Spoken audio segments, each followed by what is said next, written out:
I think I was born to play this sport because of my father. For the first time, I felt so helpless. On one hand, I have just lifted the world title, and on the other hand, I didn't have the person with whom I wanted to share that moment the most. There have been so many moments of failure in my life. I went to my father's room and I told him, I said, I don't want to play this game anymore.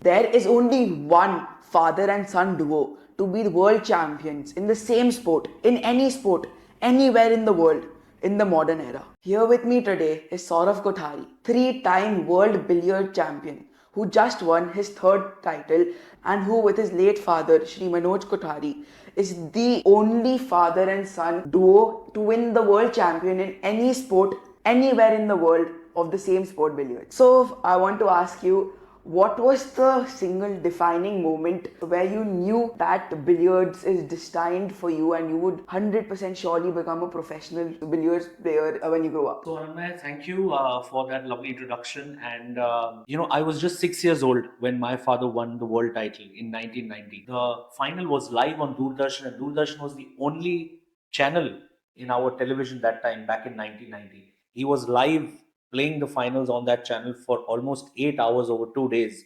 So he had become a national sensation. And when he won the world title, that little boy sort of didn't know exactly what his father had done, but he knew his father had done something very big. Then when he came to Calcutta, and there were thousands and thousands of people thronging our house, going to the airport to receive him. And in the midst of it all, that little boy had made up in his mind that I want to do what my father has done.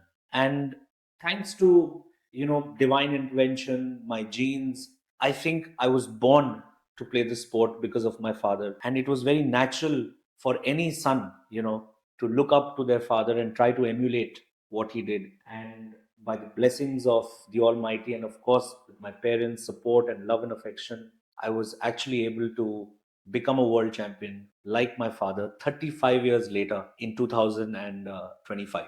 So, when you lifted the World Billiards Cup for the third time, what were the thoughts going inside your head? How were you feeling? It's very difficult to describe that because the third world title was the time when I didn't have my father by my side, and I had lost him in January of this year. And to be honest with you, there was a small brief moment of happiness, but I was just completely overwhelmed by grief because, for the first time, I felt so helpless. On one hand, I have just lifted the world title, and on the other hand, I didn't have the person with whom I wanted to share that moment the most. There are a lot of father son relationships where perhaps the son is doing something else, the father is doing something else. But in my case, me and my father, every step of our way was interlinked, intertwined, because he was my coach, he was my mentor, he was my guru. And to have lost him and then to go on to win the world title a few months later, you can imagine I was completely heartbroken despite having that world title in my hand. And very interesting thing happened. It is customary for every world champion to be giving a speech in the prize distribution. So when I was handed over the mic after I won the world title to give a speech, I just froze. I just froze, and ultimately, the only words that came out of my mouth after almost a minute of standing over there frozen were thank you. You can understand what I must be going through because my achievements are very, very, very deeply linked with my father's contribution, and whatever I have achieved today is because of him. So every time that I go on to win something, there is a very deep sense of personal loss along with the feeling of happiness for the victory. It's a bittersweet moment always for me. I guess I just have to live with it. You achieved stellar victories and you must have achieved minor defeats. So, which one of those do you think taught you more? Well, Anandmay, I feel that success and defeat are a very integral part of everyone's life. That is how life was meant to be. That is how we have been born in this world. And that is how the world moves. Success is never linear. Defeat is never linear. There may be one in a million person who has received everything continuously and continuously gone up and up and up. It has to be one in a million. There have been so many moments of failure in my life. In fact, there is a very poignant and a very, very evocative incident that happened with me, which had brought me to the brink of a breakdown. In 2012, I went to play the national championship. Until before that, I was touted as one of the most talented QS ever. And I was playing billiards and snooker both. And I went to play the national championship. I lost to a player who was far below in the ranks and talent and skill than me. And I was sitting in Chennai airport and I had my boarding pass in my hand and the boarding gate was right in front of me. And I completely broke down. And finally, when I woke up and I looked and I saw the boarding gate in front of me had nobody over there. So I just ran to the person standing over there. And I said, my flight. She said, yeah, your flight has taken off. So I must have been the first person in this world, I think, with a boarding pass in my hand, waiting at the boarding gate who missed a flight. That is how crestfallen I was because I was making it to the odd quarterfinal, the semi-final, but I was never really winning. I was never really doing justice to my talent. So that night, when I finally managed to reach home, I went to my father's room and I told him, I said, I don't want to play this game anymore. We all want to do something that gives us happiness. And clearly, the game is not giving me happiness. And most importantly, I feel I'm letting you down. My father looked at me and he said, who has given you the right to take this decision? We as parents have never forced you to go out there and win every time. All I have asked from you is hard work. And luckily, I had parents who never told me that you have to go and win, you have to show results. Never ever. So he looked at me in the eye and he said, never come up to me with some idea like that. I want to see you at the practice table tomorrow at 10 o'clock in the morning. And somehow, I don't know what, I was so crestfallen, yet I woke up in the morning. I was there at the practice table at 10 o'clock in the morning. And that was 2012. Then I went on to win my first national title. I went on to win my first international bronze medal in the World Championship. I won the Asian Billiards title. I won the Arjuna Award. And then I went on to win the world title in 2018, all in a span of 3 to 4 years from that episode that happened. And that taught me that sometimes you are at the brink of a place in your life where you feel that nothing is working for you and you want to give up. And sometimes the good times are just a little far ahead and you just have to walk those few steps. Luckily, I had somebody who helped me hold on to my last straw, which was my father, my mother. So I learned that lesson that time that you just have to hang in there. It's never going to be easy. Never. It was never meant to be a bed of roses for anybody in this world. You will see success and maybe you will see times which are not very good or favorable. And I learned that lesson that time that I just have to hang in there. So you played both billiards and snooker. So how do you adjust going from one sport to the other, both mentally and physically? It's very, very challenging because people think that billiards and snooker are must be the same sport because they're played on the same table. But that is to the layman. But if you ask a professional, it is completely chalk and cheese. It is like two different sports. There are very, very few players in our country who play both the sports at a very high level. Fortunately, I am one of them, and it's such a pure thrill. To be honest, it's not hard work at all.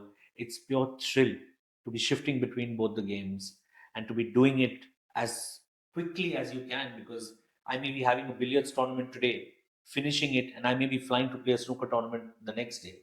So, calibrating yourself, adjusting yourself, it's really a challenge. I take it as a thrill. But yes, you require a lot of mental bandwidth, you require a lot of patience, skill, because the way you play both the games, the technique, the mental framework, everything is different. Luckily, I was instilled with these things by my father, who taught me how to juggle between both the games. And I think it's just innate, it's inborn, it's there in my system where I play both the games. I would not take it as hard work. I think I would just take it as a challenge every time I go on to play. What do you think is the single most important thing a person needs to have to excel in life? So, very interesting question, Anmay. And I'll give you a small example. What happened one time, the world's greatest billiards player ever to have lived, his name is Walter Lindrum. And he was sitting in a press conference. And one journalist asked him, Walter, you're an absolute genius. You keep breaking records, you keep scoring points, and you keep doing things on the table which nobody can ever imagine. Do you think you're going to ever lose? And Walter looked at that journalist and he said, no, I don't think I'm ever going to lose. And everybody in that room, was gobsmacked, because there was a little bit of arrogance in that answer. And then Walter went on to say that I'm going to never lose because nobody else is stupid enough to practice 16 hours a day. And that tells you that perhaps the single most important ingredient that you need in life to excel is not talent, it's not resources, it is hard work. If you can devote yourself in excelling at a certain field through hard work, sometime or the other, you're going to find your sweet spot. And from there on, nobody will be able to stop you. So that's why there is a phrase which says, hard work beats talent when talent doesn't work hard. You may have all the talent in the world, but if you're not working hard, you're not going to go anywhere. And always remember, the game is a mother. Your profession is a mother. She will always give as long as you stay true to her. So you've went to all four corners of the world. What's the best piece of advice anyone has given you? The best piece of advice that I have ever received, again, is from my guru, my father, who told me that always work with the means, not with the goal. We often make the mistake of thinking that, oh, I want to win the world title, I want to do this. So we always have a goal in our mind, but we forget the process that is needed to accomplish that goal. And we stop enjoying that process. The process is me practicing. My father always told me that just focus on the process. The results will have to come, but you cannot be obsessed with the result. Be obsessed with the hard work, be obsessed with the process, be obsessed with the effort that you're putting in, and forget about the result. And I think that's the best advice that I've ever received in my life.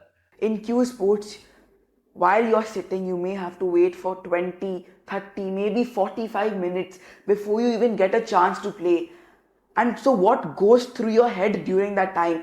What are you thinking to ensure that you're mentally prepared, you're mentally sharp, you're mentally resilient for the next round, for your chance? Very good question, Anmay. And it's such an important part of our sport. What you do when you're sitting and your opponent is playing, and how you train your mind, is actually what builds you as a player. Billiards, snooker, golf are the only sports you play with a still object. Every other sport, it's a moving object. Snooker, billiards, it's meditation. When your opponent is playing and you're sitting, it's a very helpless situation. Because you cannot do anything and you don't know where the end is, especially in billiards. You may be sitting in the chair for half an hour, continuously watching your opponent score points, running away with the lead. And what defines a true champion is what they do when they get a chance to get up from their chair and go onto the table and show what they can do. In the World Championship this year, almost every single match in the knockout, I was down by 200 points, 300 points, sitting and watching my opponent helplessly as they score points and race away with the lead. And every single time I have gotten up from my chair, I have managed to come out there and give a sizable contribution and not only reduce the deficit of my opponent but also overtake him. In the final of the World Championship this year, I was down by 174 points against Pankaj Advani in the final. And when I got a chance to come on the table, I made a mammoth break of 485 points, playing continuously without missing for 1 hour and 2 minutes. So it requires a lot of mental resilience to overcome the continuous assaults of your opponent, especially since you have to be sitting and watching him helplessly. And that's where character building comes from. That's where mental power and mental resilience comes from. And I think that it has to be developed over time with experience and with your self belief. If you don't have self belief, you will constantly be sitting over there and thinking of negative thoughts, and those negative thoughts will manifest when you get a chance to come on the table. You will just go and probably make a feeble contribution and come back. But if you're mentally resilient, if you're mentally strong, if you've prepared yourself well, you know that when I get a chance, I will definitely show my opponent what I can do. And that faith and that power of your preparation is the only thing that keeps you afloat. So, typically, what does a training schedule for you look like? Training is fun. Training is a lot of fun. I used to be very, very hard on myself. I used to be somebody who cannot take anything less than perfection. I'm still like that a little bit. And that's why sometimes I don't derive enough joy out of the sport as much as I should have with my achievements. Even after winning the world title, I will go back, see the videos, and think, oh, I didn't play this shot properly. I'm somebody who's very self critical. I may have had a flawless session at practice and I'll still go back home thinking that I didn't play well. It's just something that has always been there with me. I remember I went to play a junior state championship and I lost to a player, and I think I cried for 3 days non-stop. Maybe it helps me constantly grow as a player because I'm never happy with the outcome of a shot, even though I may have played it flawlessly. It's just a disease I have in my brain, and it's just there. I don't think I can get rid of it, but I also think that it helps me get better at my game. You won the national championship 7 days after your father expired. So, how did it happen? I have goose flesh even thinking about it, and I really don't know how to explain it. It was definitely his hands that were playing for me when I won the national title. I was not even going to play the national championship, and I got a call from the secretary of the Billiards and Snooker Federation of India. He said, Saurav, I'm calling you as a brother, not as a secretary. Your father would not have liked to see you sitting like this because he has always and always wanted to see you as a champion. So I said, I just hung up the phone and I went to my mother and I told her, this is what he told me. And she just said that sort of what he's saying is right. Do it for him. Just go and play. Even if you lose first round, doesn't matter. But for him, just go and play. And I just reached. I went to play the national championship. A few days later, I was national champion. I don't even remember that I had picked up a cue in the last 3 or 4 months. I just went to play the national championship only because I wanted to do it for my father, and I went and I won it. Personally, I think that is the greatest achievement I have ever had. The 2026 National Billiards title is my greatest victory and tribute to my father, because I don't know how I picked myself up from that situation where I was completely broken, and from there to go and compete at the highest level of our country and beating the best players of our country to win the national title. I think that is the greatest motivation for me as a human being, as a sports person, that I'm going to carry with me all my life.